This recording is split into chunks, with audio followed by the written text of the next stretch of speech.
आखाती देशांमध्ये सुरू असलेल्या युद्धाचा आता थेट विद्यार्थ्यांच्या शालेय पोषण आहार यंत्रणेवर परिणाम झाल्याचं पाहायला मिळत आहे.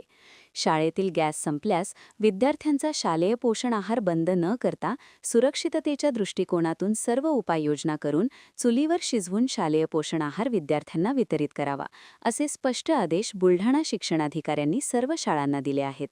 जिल्ह्यामध्ये 1985 शाळा प्रधानमंत्री पोषण शक्ती योजनेचा लाभ घेत आहेत. मी शिक्षणाधिकारी प्राथमिक बुलढाणा विकास पाटील. जिल्ह्यामध्ये टोटल 1985 शाळा प्रधानमंत्री पोषण शक्ती निर्माण योजनेचा लाभ घेतात.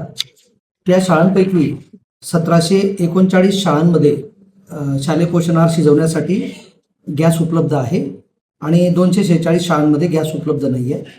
पण सद्यस्थितीमध्ये गॅसच्या तुटवड्याच्या संदर्भात जी चर्चा सुरू आहे त्या अनुषंगाने आम्ही सगळ्या शाळा व्यवस्थापन समित्यांना तसंच महिला मदतनीस यांना, बचत गटांना पूर्वीप्रमाणेच गॅस जेव्हा उपलब्ध नव्हते तेव्हा आपण जसं चुलीवर स्वयंपाक करत होतो तशा प्रकारचे निर्देश आपण सगळ्यांना दिलेले आहेत. आणि कोणताही विद्यार्थी माननीय प्रधानमंत्री पोषण शक्ती निर्माण योजनेपासून वंचित राहणार नाही याची खबरदारी घेण्याचे निर्देश आम्ही तालुक्यातल्या सगळ्या गट शिक्षणाधिकारी, शालेय पोषण आहार अधीक्षक आणि संबंधित यंत्रणेला दिलेले आहेत. जिल्ह्यामध्ये सध्या सरासरी किती दिवसाचा गॅस शिल्लक आहे? सर, ते आता शाळांनी आहे ती वेगवेगळी परिस्थिती असेल, त्याच्यामुळे तो गॅस किती उपलब्ध आहे आता त्यांच्याकडे कदाचित सिलेंडर उपलब्ध असेल तर ते त्याच्यावर शिजवतील आणि सिलेंडर उपलब्ध नसतील तर ते चुलीवर शिजवून देतील.